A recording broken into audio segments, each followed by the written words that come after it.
ഭരണഘടനാ ദിനത്തിൽ ഭിന്നശേഷി വിദ്യാലയം സന്ദർശിച്ച എൻസിസി കേഡറ്റുകൾ. കുന്നംകുളം കിഴൂർ ഗവൺമെന്റ് പോളിടെക്നിക് കോളേജിലെ എൻസിസി കേഡറ്റുകളാണ് ഭരണഘടന അനുശാസിക്കുന്ന കടമകൾ എന്ന ലക്ഷ്യ സാക്ഷാത്കാരത്തിനായി അരുവി റിഹാബിലിറ്റേഷൻ ഭിന്നശേഷി വിദ്യാലയം സന്ദർശിച്ചത്. 24 Kerala battalion associated NCC officer major PJ. Staiju ഉദ്ഘാടനം ചെയ്തു. പഴുന്നാന അരുവി rehabilitation centre director father Varghese Palathingal അധ്യക്ഷനായി. അന്തേവാസികൾക്കായി കേഡറ്റുകൾ അവതരിപ്പിച്ച വിവിധ കലാപരിപാടികളും അരങ്ങേറി. ഭരണഘടനാ ദിനത്തിന്റെ സന്തോഷസൂചകമായി കേക്ക് മുറിച്ച് വിതരണം ചെയ്തു.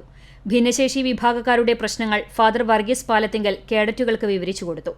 Unit NCC officer captain Sivaramakrishnan, senior under officer MR. Amalraj, junior under officer PM. Shruthi, senior കേഡറ്റുകളായ ക്രിസ്റ്റോ ജോൺസൺ, കെ.എ. അഭിനന്ദ് കൃഷ്ണ എന്നിവർ സംസാരിച്ചു. എൻസിസി ദിനവാരാചരണത്തിന്റെ ഭാഗമായി കേഡറ്റുകൾ ഭരണഘടനയും സാമൂഹ്യ സേവന മേഖലകളും പരിചയപ്പെടുത്തുന്നതിന്റെ ഭാഗമായാണ് ഇത്തരം സന്ദർശനങ്ങൾ സംഘടിപ്പിച്ചത്. വരും ദിവസങ്ങളിൽ രക്തദാനവും പുഴ സംരക്ഷണത്തിന്റെ ഭാഗമായി ബോധവൽക്കരണ സൈക്കിൾ റാലിയും സംഘടിപ്പിച്ചിട്ടുണ്ട്. CCTV news, Kecheri.